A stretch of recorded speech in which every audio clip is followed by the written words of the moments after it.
Hello Hindi medium academy में आप सभी का स्वागत है। इससे पहले कि मैं आज का ये लेक्चर शुरू करूं, मैं आपको एक बात बताऊं कि आज मैंने कम्युनिटी टैब में एक पोस्ट किया था जिसमें मैंने यहाँ पे लिखा था हम हिंदी मीडियम वाले किसी से कम हैं कि देखो, इस पोस्ट को यहाँ पे रखने का सिंपल सा ये मतलब था मेरा कि आप अगर हिंदी मीडियम से पढ़ रहे हैं तो आप अपने आप को किसी से कम ना समझें, मतलब डीमोटिवेट ना हो।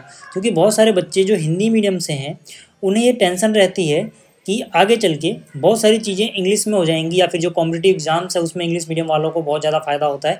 तो वो ऐसा कुछ खास नहीं है। अगर आपने अपना सब्जेक्ट अच्छे से पढ़ा है, ठीक है, जो भी सब्जेक्ट आप पढ़ रहे हो उसमें आप मेहनत कर रहे हो, उस पर प्रैक्टिस कर रहे हो, तो आपको कुछ खास ऐसी दिक्कत आने वाली नहीं है, भले ही आप हिंदी मीडियम से हो। एक बात याद रखना, मैंने यहाँ पे छोटी सी और लाइन लिखी थी कि जब सपने बड़े होते हैं तो जुबान मायने नहीं रखती, आपके नंबर भी बड़े आएंगे।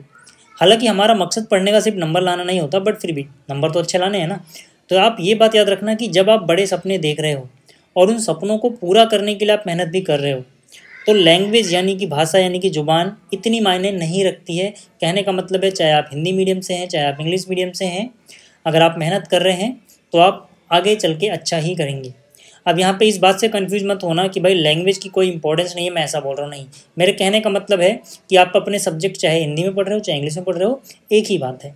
हाँ, कुछ जगह फ़र्क पड़ता है, जैसे कि अगर आप मेडिकल फील्ड में जा रहे हो या इंजीनियरिंग के फील्ड में जा रहे हो तो वहाँ पे ज़्यादातर चीज़ें इंग्लिश में ही चलती हैं, बट इतना ज़्यादा कुछ फ़र्क नहीं आएगा। उसके लिए देखो एक सॉल्यूशन ये है, सिंपल सा सॉल्यूशन मैं आपको बताता हूँ अगर आप हिंदी मीडियम से हैं, कि जो आपके मेन मेन वर्ड है ना, जैसे कि यहाँ पे समुच्चय, उसको आप इतना याद रखो कि इसको इंग्लिश में क्या कहते हैं, है ना। जैसे मैं जो भी आपको चीज़ें पढ़ाता हूँ उनको बताता रहता हूँ कि इंग्लिश में भी क्या कहते हैं, है ना। आपको पूरी जैसे इंग्लिश तो आ ही जाएगी क्योंकि आपके पास इंग्लिश लैंग्वेज भी है, लेकिन यहाँ पर इनको क्या कहते हैं, ठीक है, उनको आप एक बार हल्का हल्का देखते चलो। इससे क्या रहेगा ना कि जब अगर आपको कभी अडॉप्ट करना पड़ा हिंदी से इंग्लिश तो आपको आसानी रहेगी, ठीक है। इसीलिए मैं कह रहा हूँ कि अपने आप को किसी से कम मत समझो, मेहनत करो, जो भी होगा बहुत अच्छा होगा अगर आप मेहनत कर रहे हैं तो। चलिए शुरुआत करते हैं आज के लेक्चर की। देखो, हमारा जो चैप्टर अभी चल रहा है वो है समुच्चय, जिसे इंग्लिश में क्या बोलते हैं, सेट। अब यहाँ पे आज के लेक्चर में हमें पढ़ना है वेन आरेख, जिसे हम बोलते हैं वेन डायग्राम। अब याद रखना कि ये जो वेन डायग्राम है ना, ये काफ़ी इंपॉर्टेंट है। बहुत सारे क्वेश्चन इस चैप्टर के, आप जो कॉम्प्लेक्स क्वेश्चन भी हैं वेन डायग्राम की मदद से बहुत आसानी से सॉल्व कर सकते हो, ठीक है। तो ये छोटा सा लेक्चर रहेगा लेकिन काफ़ी ज़्यादा इंपॉर्टेंट रहेगा और इसको बिल्कुल भी हल्के में मत लेना। अच्छा, एक और बात मैंने सोची है कि अभी हिंदी मीडियम अकेडमी के लिए जो एक कक्षा 11 का चैनल है ना, जिसको अभी धीरे धीरे अभी हमें ग्रो करना है, यहाँ पर मैं आपके लिए हर वो चीज़ कर पाऊँ जिससे आप चीज़ों को जल्दी सीख पाओ। क्योंकि आप लोगों ने इतना भरोसा करके यहाँ पर इस चैनल को सब्सक्राइब किया है, तो यहाँ पे ये मेरी जिम्मेदारी है कि मैं आपको बहुत ही अच्छे से पढ़ाऊँ। तो इसीलिए मैंने सोचा है कि अब आपको नोट्स भी दिए जाएँ पीडीएफ में, यानी कि जो भी लेक्चर आप यहाँ पे देखोगे, ठीक है, उसके नोट्स आपको मिल जाएंगे टेलीग्राम पे। टेलीग्राम पे याद रखना एक चैनल बनाया मैंने, ठीक है, जिसका यूज़र नेम है हिंदी मीडियम आर्मी। तो जो हिंदी मीडियम आर्मी है, हिंदी मीडियम अकेडमी नहीं, पेज का नाम क्या है टेलीग्राम पे, हिंदी मीडियम आर्मी। यहाँ पे आपको, ठीक है, नोट्स मिल जाएंगे, जो भी लेक्चर आप पढ़ोगे उसके, यानी जो भी आप ये पढ़ोगे उसके नोट्स आपको वहाँ पे मिल जाएंगे और उसका लिंक मैं कमेंट में पिन कर दूंगा, वहाँ से देख लेना। चलिए तो शुरू करते हैं इस लेक्चर को। देखो, हमें वेन आरेख यानी कि वेन डायग्राम पढ़ना है ना। तो वेन डायग्राम क्या होता है, ये एक तरह का डायग्राम है, एक तरह का ऐसा आरेख है जो दो या दो से अधिक समुच्चयों के बीच के संबंध को दर्शाता है। अब किस तरह से दर्शाता है वही हम इस वीडियो में पढ़ने वाले हैं, ठीक है। चलिए शुरुआत करते हैं। तो यहाँ पर देखो, जो सबसे पहले हमें वेन डायग्राम पढ़ना है वो है यूनियन ऑफ सेट का, मतलब कि समुच्चयों का सम्मिलन, ठीक। समुच्चयों के सम्मिलन का क्या मतलब होता है पहले ये समझ लो, फिर इसका ये वेन डायग्राम देखना। देखो, यहाँ पर समुच्चयों का जो सम्मिलन है या यूनियन है उसको इस सिंबल से दिखाया जाता है। इसको हम पढ़ते हैं ए यूनियन बी, या फिर ए और बी का यहाँ पे क्या हो रहा है, सम्मिलन हो रहा है, ठीक। ए सम्मिलन बी में क्या क्या चीज़ें आएंगी, वो सभी चीज़ें जो या तो ए के पास हैं या फिर बी के पास हैं या दोनों के ही पास हैं। कहने का मतलब है कि यहाँ पर वो सभी आएंगे एक्स, जहाँ पर एक्स या तो ए के पास था या फिर एक्स बी के पास था।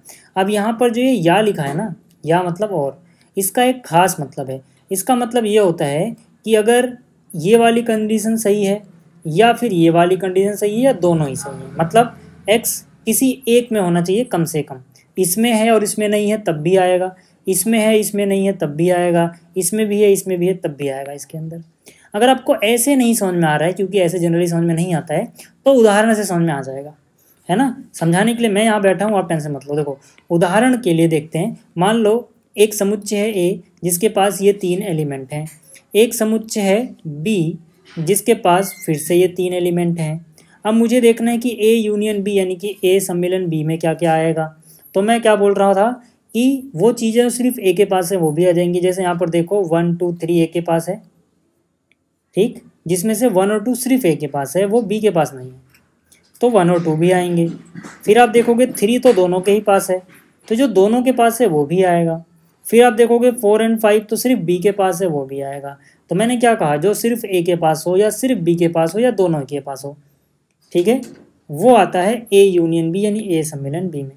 फिर से देख लो यहाँ पर 1 और केवल ए के पास थे, 3 दोनों के पास था, 4 और 5 केवल और केवल बी के पास थे। तो ये सारी चीज़ें ए यूनियन बी में आती हैं।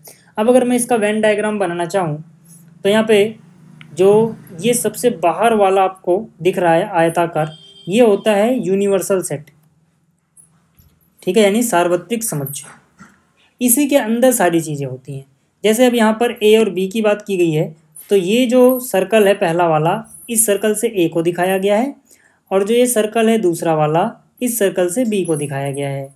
अब देखोगे तो ए और बी का कुछ एरिया यहाँ पे कॉमन है, क्योंकि यहाँ पर ए और बी में कोई चीज़ कॉमन आ रही है, तो जो चीज़ कॉमन आ रही है वो यहाँ पे लिख देंगे। अब इसको क्या बोलते हैं अभी हम आगे पढ़ने वाले हैं। फिलहाल अभी हम पढ़ रहे हैं यूनियन के बारे में या सम्मिलन के बारे में। सम्मिलन का मतलब क्या होता है कि वो एरिया यहाँ पे आप सर्कल का डार्क करोगे जो या तो ए के पास है या बी के पास है या दोनों के पास ही है। तो मतलब इसके अंदर जो भी चीज़ आ रही है ये सारा ही आप यहाँ पे क्या करोगे, शेड कर दोगे, क्योंकि ये सारा एरिया या तो ए के पास है या बी के पास है या दोनों के पास ही है। तो मतलब जब भी आपसे ए यूनियन बी या ए सम्मिलन बी का डायग्राम बनाने को बोला जाए तो ए और बी को पूरा इस तरह से डार्क कर देना है। आगे बात समझ में। यहाँ पर देखोगे सिर्फ इतना हिस्सा ये ए के पास है, बी में नहीं है। जैसे कि यहाँ से अगर आप इसको मिलाओ तो 1 और 2 सिर्फ ए के पास हैं, बी के पास नहीं है, तो 1 और 2 इस एरिया में लाई करते होंगे, है ना। इसी तरह से जो 4 और 5 है वो सिर्फ बी के पास है, 4 और 5 ए में नहीं मिलेंगे। तो इसीलिए जो बी पूरा था इसमें से सिर्फ ये इतना हिस्सा देखोगे तो ये इसमें ए का कोई इंटरफेयर नहीं हो रहा, यानी यहाँ पे 4 और 5 आएगा। जबकि ये बीच वाला हिस्सा देखोगे तो ये ए के अंदर भी आ रहा है, बी के अंदर भी आ रहा है। जैसे कि यहाँ पे 3 ए के पास भी था, बी के पास भी था, तो यहाँ पे हम 3 को दर्शाएंगे। आ गई बात समझ में। तो ए यूनियन बी, हालांकि मैंने नंबर ऐसे लिख के दिखा दिया, आप नहीं भी लिखोगे तब भी चलेगा, बस आपको शेड कर देना है ऐसे। अब ए यूनियन बी या ए सम्मिलन बी की कुछ गुणधर्म हैं जो आपको पता होना चाहिए। पहला है क्रम विनिमय नियम। क्रम विनिमय आप जानते हो कि अगर इनका ऑर्डर यानी क्रम चेंज किया जाए तो कोई फर्क नहीं पड़ता है। जैसे कि आप ए का सम्मिलन बी के साथ निकालो या बी का सम्मिलन ए के साथ निकालो, ये दोनों चीज़ें बराबर होती हैं। अगला है साहचर्य नियम। साहचर्य नियम ये कहता है कि अगर आपने ए और बी का सम्मिलन पहले लिया, फिर जो रिजल्ट आया उसका सम्मिलन सी के साथ लिया, तो ये बराबर आएगा कि अगर आप बी और सी का सम्मिलन पहले ले लो फिर उसका सम्मिलन लो ए के साथ। अगला है तत्समक नियम, ठीक है। इस नियम को कहने का क्या मतलब है कि जिस भी समुच्चय का आप यूनियन लोगे रिक्त के साथ, यानी रिक्त यानी कि खाली एम्प्टी सेट के साथ, तो ये वही सेट आ जाएगा, ठीक है। और वर्ग सम नियम क्या है? वर्ग सम नियम का मतलब है कि अगर किसी समुच्चय ए का ए के साथ ही यूनियन लिया जाए यानी कि सम्मिलन लिया जाए तो वही चीज़ आती है, ठीक है। अगला है सार्वत्रिक समुच्चय का नियम। याद रखना है सार्वत्रिक यानी कि यूनिवर्सल सेट होता है। इसका मतलब क्या है कि अगर सार्वत्रिक समुच्चय का यूनियन लोगे किसी भी सेट के साथ तो सार्वत्रिक समुच्चय ही आएगा, क्योंकि सार्वत्रिक समुच्चय का मतलब हो गया ये सारा, तो इस सारे के अंदर तो सारा ही आ जाएगा सब कुछ, तो इससे बड़ा तो कुछ नहीं हो सकता ना, तो यही आएगा, ठीक है। अच्छा, अब इस पे ज़रा क्वेश्चन करते हैं, आपको क्लियर हो जाएंगी चीज़ें। क्वेश्चन में निम्नलिखित में से प्रत्येक समुच्चय युग्म का सम्मिलन ज्ञात करो। जैसे कि पहला है एक्स जिसके अंदर 1 3 5 है, दूसरा है वाई जिसके अंदर 1 2 3 है। अब अगर मैं पहले की बात कर रहा हूँ तो मुझे एक्स और वाई का सम्मिलन यानी यूनियन निकालना है।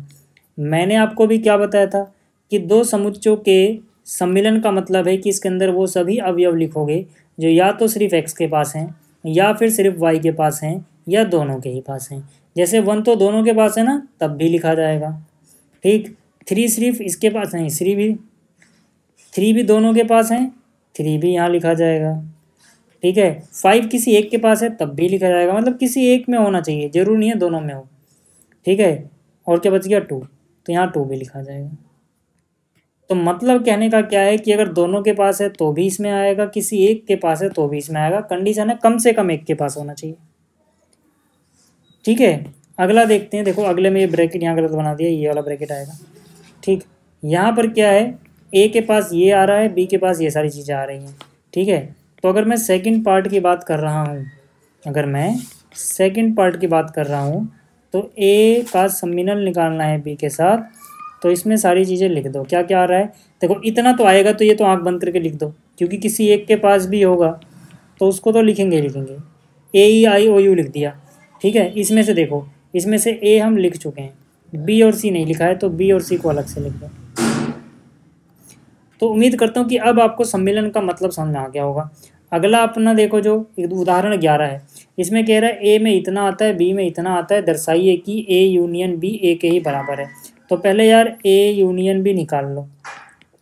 ए यूनियन बी में क्या क्या आएगा, देखो कम से कम इतना तो आएगा ही, किसी एक के पास जो है वो भी आएगा इसमें। तो पहले तो ये लिख ही लो, ए ई आई ओ यू, और यहाँ से देखो ए और आई हम लिख चुके हैं ना, दोबारा नहीं लिखना। यू भी लिख चुके हैं, दोबारा नहीं लिखना, मतलब इतना ही आएगा। ठीक है, तो आप देखोगे कि ए यूनियन बी जो था, ठीक है, जो ए यूनियन बी था वो इसके बराबर आया, और असलियत में ये क्या चीज़ है, ये तो ए ही है। तो यानी कि ए यूनियन बी ए के बराबर ही आ रहा है, और यही हमें प्रूफ करना है। ठीक है, अब देखते हैं अपना अगला टॉपिक। तो अगला टॉपिक अपना क्या है, समुच्चयों का सर्वनिष्ठ यानी कि इंटरसेक्शन। अब दो समुच्चयों के इंटरसेक्शन या सर्वनिष्ठ का मतलब है कि जो उन दोनों में ही आता हो, दोनों के पास हो, किसी एक के पास नहीं, दोनों के ही पास होना चाहिए। मतलब ए का इंटरसेक्शन अगर आप बी के साथ निकाल रहे हो, तो यहाँ पे वो सभी एक्स आएंगे जो ए के पास हैं और बी के पास भी हैं। ठीक है, यहाँ पे और का मतलब क्या होता है, इधर वाली चीज़ भी होनी चाहिए, इधर वाली चीज़ भी होनी चाहिए, ऐसा नहीं किसी एक के पास ना हो। ठीक है ना, अगर आपको ऐसे नहीं समझ में आ रहा तो उदाहरण समझो, आपको समझ में आ जाएगा। तो उदाहरण में फिर से अपने पास एक समुच्चय है ए जिसके पास ये 3 एलिमेंट हैं, दूसरा है बी जिसके पास फिर से 3 अवयव या एलिमेंट हैं। मैंने क्या कहा कि अगर यहाँ पे इंटरसेक्शन लग गया यानी कि और, तो इसका मतलब होगा जो दोनों के ही पास हो। जैसे 1 और 2 इसके पास है लेकिन इसके पास नहीं है, तो इनके इंटरसेक्शन में 1 और 2 नहीं आएंगे। मैंने देखा यार 3 तो यहाँ पर भी है, 3 यहाँ पर भी है, मतलब 3 ए में भी है और 3 बी में भी, यहाँ पे और आ गया ना, तो मतलब 3 आए, 4 और 5 नहीं आएंगे। तो मतलब यहाँ पे कॉमन एलिमेंट आता है, कॉमन या उभयनिष्ठ, जो दोनों में है। ठीक है, जैसे अगर इसी का अगर वेन डायग्राम बनाऊँ, तो ये अपना यूनिवर्सल सेट बनाना होता है हमें, उसी के अंदर सारी चीज़ें होंगी। तो ये हो गया ए, ये हो गया बी। अब हम सेट किसको करेंगे, इस एरिया को, क्योंकि ये एरिया ए के पास भी है और बी के पास भी है। समझ में आ गया, ये एरिया ए के पास भी है और बी के पास भी है। तो जब भी और या एंड आ जाएगा तो समझ लेना कि सारी कंडीशन सही होनी चाहिए, मतलब इसके पास भी होना चाहिए, इसके पास भी होना चाहिए, है ना। अब कौन किसका निशान अगर भूल जाओ तो एंड लिखते हैं, और को क्या लिखते हैं, एंड। एंड का ए देखो कुछ कुछ ऐसा ही तो बनता है, इसमें बस ये लगा दो, एंड हो जाएगा। तो ऐसे याद रखना कि और वाला, ठीक है ना, इसके लिए और आता है, और जो दूसरा वाला था यानी कि यूनियन के लिए और आता है, ओ आर वाला, या फिर या होता है हिंदी में। ठीक है, आगे बात समझ में। चलिए, अब इसके भी कुछ गुणधर्म है, इसके भी कुछ गुणधर्म है। क्या, पहला है क्रम विनिमय, यानी कि ए का बी के साथ अगर आप इंटरसेक्शन निकाल लो या बी का ए के साथ, एक ही बात होती है, दोनों बराबर होते हैं। तो ये हो गया सर्वनिष्ठ का पहला, ठीक है, गुणधर्म। दूसरा गुणधर्म सर्वनिष्ठ का क्या है, साहचर्य नियम। मतलब अगर आपके पास ए बी और सी थे, तीनों का साहचर्य लेना था, तो आपने पहले ए और बी का साहचर्य निकाला, फिर जो रिजल्ट आया उसका सी के साथ निकाल दिया, तो ये बराबर होगा, पहले आप इनका निकालो फिर इनका। ठीक है, अगला है रिक्त और सार्वत्रिक समुच्चय के नियम। ये क्या कहते हैं, ये कहते हैं कि भैया किसी का इंटरसेक्शन निकालोगे एक रिक्त के साथ तो हमेशा रिक्त ही आएगा। क्यों, क्योंकि दोनों में जो है वो लेना होता है ना। अब मान लो इसका मैं इंटरसेक्शन निकाल रहा हूँ 1 2 के साथ, अब मुझे वो चीज़ लिखनी है जो दोनों के पास ही हो। इसके पास कितनी भी बड़ी चीज़ हो, कोई कितनी भी बड़ी तोप हो, अगर इसके पास कुछ है ही नहीं तो दोनों में एक जैसा तो कुछ नहीं आएगा ना, इसीलिए ये ऐसा होता है। और अगर यूनिवर्सल सेट का निकालोगे किसी भी सेट के साथ, तो आंसर यही छोटा वाला सेट आता है, यानी इंटरसेक्शन में छोटा वाला सेट आता है। क्यों, क्योंकि यूनिवर्सल का मतलब होता है सबको डार्क कर दिया, और यहाँ पर ए का मतलब है इसको डार्क किया। तो देखो जो ए वाला एरिया है इसमें ऐसी वाली लाइन भी आ रही है, हॉरिजॉन्टल भी और वर्टिकल भी, यानी दोनों में कॉमन ए ही होगा। ठीक है, तो जब भी आप इंटरसेक्शन निकालोगे यूनिवर्सल सेट का किसी के साथ भी, तो वही आंसर आएगा। ठीक है, और अगर सेम के साथ निकालोगे तो सेम आएगा। अगला है वितरण या बंटन का नियम। वितरण या बंटन का नियम क्या होता है, अगर आपको इसको सिंपली समझना है तो अब ऐसे समझो, जैसे आप मैथ्स में ये पढ़ते थे ना, ठीक है, आप मैथ्स में ये पढ़ते थे कि भाई इसको हम ऐसे कर सकते हैं, 2 गुणा 3, ध्यान दो, 2 गुणा 3, फिर ये प्लस, फिर क्या 2 गुणा 4, कर सकते हैं ना ऐसे। वही यहाँ पर भी है, इंटरसेक्शन को गुणा समझो, इसको प्लस समझो, है ना। तो इंटरसेक्शन की जगह गुणा आ जाएगा और इसकी जगह प्लस आ जाएगा। वही चीज़ है, मतलब कि ए का इंटरसेक्शन बी के साथ निकाला, फिर यूनियन लिखा, फिर ए का सी के साथ निकाल दिया। ठीक है, तो ये सारे नियम थे। अभी जब क्वेश्चन कराऊंगा ना तो दोबारा से आपको समझा दूंगा सारे नियम। पहले आप सब, अभी आप इंट्रोडक्शन देख रहे हो ये क्या चीज़ें होती हैं। जैसे उदाहरण 17 देखो, उदाहरण 17 में कह रहा है मान लीजिए ए में ये सारे एलिमेंट आते हैं, 1 2 3 4 5 6 7 8 9 10, और बी में इतनी चीज़ें आती हैं। तो पहली बात तो ए इंटरसेक्शन बी बताओ, ए का बी के साथ, ठीक है। तो यहाँ पे मैंने क्या बोला, मैंने कहा कि जैसे ही आपको ये निशान दिखेगा, इसका मतलब आपको वो चीज़ें लिखनी है जो ए और बी में कॉमन है, मतलब इसके पास भी होनी चाहिए और इसके पास भी होनी चाहिए। तो जैसे यहाँ पर 1 है लेकिन यहाँ पर 1 नहीं है, तो 1 यहाँ नहीं लिखोगे। यहाँ पर 2 3 है तो यहाँ पर भी 2 3 है, तो 2 और 3 यहाँ पे लिखेंगे हम। उसके बाद देखें तो यहाँ 5 है लेकिन यहाँ 5, हाँ यहाँ भी 5 है, 4 नहीं है ना, 4 यहाँ पे है लेकिन यहाँ नहीं है। उसके बाद यहाँ 7 है, यहाँ भी 7 है, तो यहाँ लिख दो। ठीक है, देखने का अच्छा तरीका क्या रहता है कि छोटे वाले से देखो, 2 3 5 7 यहाँ ढूंढो, 2 3 5 7 है क्या, तो लिख दो, कुछ नहीं होता तो उसे नहीं लिखते। ठीक है, तो कह रहे हैं इस प्रकार दिखाइए कि यहाँ पर ये रिजल्ट बी के ही बराबर है। तो आप देखोगे ये चीज़ जो है ना, ये बी ही तो है, तो आप सीधा सीधा इसको बी के बराबर ही तो लिखोगे। सीधा सीधा आप क्या बोलोगे, यार ये तो बी ही आ गया पूरा, तो ये बी के ही बराबर आ गया। हालांकि हमेशा ऐसा हो जरूरी नहीं है, ठीक है। जैसे कि मान लो इसके पास 12 भी होता, मान लो इसके पास 12 भी होता, ठीक है, तो इसके पास तो 12 नहीं है, इसके पास है, तो 12 अभी भी यहाँ नहीं आएगा। लेकिन अब बी की वैल्यू कुछ और आ गई, अब इसको बी के बराबर नहीं लिख पाओगे। तो ऐसा मत समझ लेना कि छोटे वाला ही हमेशा आंसर आ जाता है, ऐसा कुछ नहीं। ठीक है, अगला है अपना समुच्चयों का अंतर in difference of sets. Difference का क्या मतलब है वो समझा देता हूँ। डिफरेंस का यहाँ पर ये मीनिंग है कि अगर मान लो a माइनस बी लिखा हुआ है, तो इसका मतलब है कि इसके अंदर वो सभी x लिखोगे जो a के पास तो हैं लेकिन वो b के पास नहीं होने चाहिए। इसको समझने का एक और सिंपल तरीका है, आप ऐसे कह सकते हो जो यहाँ पे मैंने लिखा है कि a माइनस बी का मतलब होता है a में से वो चीज़ें हटा दो जो a और b के पास कॉमन थी, यानी कि जो इनका सर्वनिष्ठ में है। ठीक है, अब ऐसे आपको हो सकता है समझ में ना आ रहा हो, तो उदाहरण से समझो। मान लो a के पास है 1 2 3 और b के पास है 3 4 5, तो फिर a माइनस बी में क्या आएगा, यानी a और b का डिफरेंस क्या आएगा। मतलब यहाँ पे ये होता है जो पहले लिखा है उसको देखोगे और उसमें से वो सभी एलिमेंट काट दोगे जो यहाँ पर भी हैं। जैसे b के पास भी 3 है ना, तो 3 से 3 कट गया। आगे बात समझ में, 4 और 5 किसी को नहीं काटेंगे क्योंकि इनके पास 4 और 5 तो है ही नहीं। ठीक है, तो क्या क्या बच गया जो नहीं कटा, 1 और 2, ऐसे भी समझ सकते हो। अच्छा, अगर इसका उल्टा कर दें, हम b माइनस ए निकालना चाहें, तो b माइनस ए का मतलब है कि b वाले एलिमेंट देखोगे, अब b में से काटना है, जो पहले लिखा उसमें से काटना है। b में से क्या काटना है, जो a के पास भी है, सेम चीज़। मतलब अब मुझे काटना b में से है, लेकिन क्या काटोगे जो कॉमन है। जैसे यहाँ पे 3 से 3 कट गया, क्या बच गया, 4 और 5। तो यहाँ पे आप देख रहे हो वही चीज़ हट रही है जो कॉमन थी, यानी कि इनके सर्वनिष्ठ में थी। तो इसी चीज़ को आप ऐसे भी समझ सकते हो कि a माइनस बी का मतलब होता है a में से ये हटा दो। ऐसे ही अगर b माइनस ए होगा तो b में से हटाना है, हटाना उसमें से जो पहले लिखा हुआ। तो अगर आप देख रहे हो a माइनस बी तो ये आ रहा है, b माइनस ए तो ये आ रहा है, मतलब ये दोनों सेम तो नहीं आ रहे। तो यहाँ से हम कह सकते हैं कि भाई ये सूचित करता है, इसका तात्पर्य है कि a माइनस बी बराबर नहीं होता है b माइनस ए के। अगर आपको वेन डायग्राम बनाना हो तो आप कैसे बनाओगे, देखो यार, आपने पूरा a बनाया और b बनाया। अब आप देखोगे यार कि ये वाला हिस्सा तो वो हिस्सा है जो a के पास भी है b के पास भी है, तो ये मुझे हटाना पड़ेगा। मतलब मैं इसको कलर नहीं करूँगा, बाकी चीज़ें कलर कर दूंगा, तो ये हो गया a माइनस बी। तो ध्यान से आप देखोगे तो a में से ये हिस्सा कट गया जो b के पास भी था, b से कॉमन था, तो बचा कितना, इतना हिस्सा। तो यानी ये हिस्सा जो होता है ये a माइनस बी होता है। उसी तरह से जो ये हिस्सा होगा ये b माइनस ए होगा। क्यों, क्योंकि ये पूरा b है, ये पूरा b है, तो ये हिस्से में a आ गया था। अब b को प्रॉब्लम हो गई, b ने कहा भाई जो a के साथ कॉमन है उसको हटाओ, तो b में से a को हटा दिया, तो ये क्या बच गया, b माइनस है। तो यहाँ से भी अगर आप देखोगे तो ये वाला चीज़ अभी हमने जब पीछे किया था तो ये ए और बी का सार्वनिष्ठ ही तो था, है ना। तो यानी कि ये हिस्सा जो कि ए माइनस बी है ये पूरे ए में से सार्वनिष्ठ को हटाने से आया, ठीक है। तो ए में से सार्वनिष्ठ को हटा दिया, तो ए में से सार्वनिष्ठ को हटाओगे तब भी आ जाएगा। क्लियर होगी बात। दूसरी बात एक और इंटरेस्टिंग यहाँ पे देखने वाली है, वो ये है कि अगर A minus B, A intersection B और बी माइनस ए, इन सभी का सम्मिलन लिया जाए तो पूरा का पूरा ए यूनियन बी बन जाता है। अब आप कहोगे कैसे, हालांकि ये प्रूफ करने को भी आता है पेपर में, पर वो हम अगली वीडियोस में सीखेंगे। अभी यहाँ पे आपको वेन डायग्राम से दिख जाएगा। जैसे देखो, तो इस चीज़ को वेन डायग्राम से कैसे विजुलाइज करोगे, ध्यान से देखना। ए माइनस बी कहाँ पे है, ये रहा। ये एरिया कौन सा हुआ, ए माइनस बी। ए और बी का सार्वनिष्ठ कहाँ पे है, ये रहा।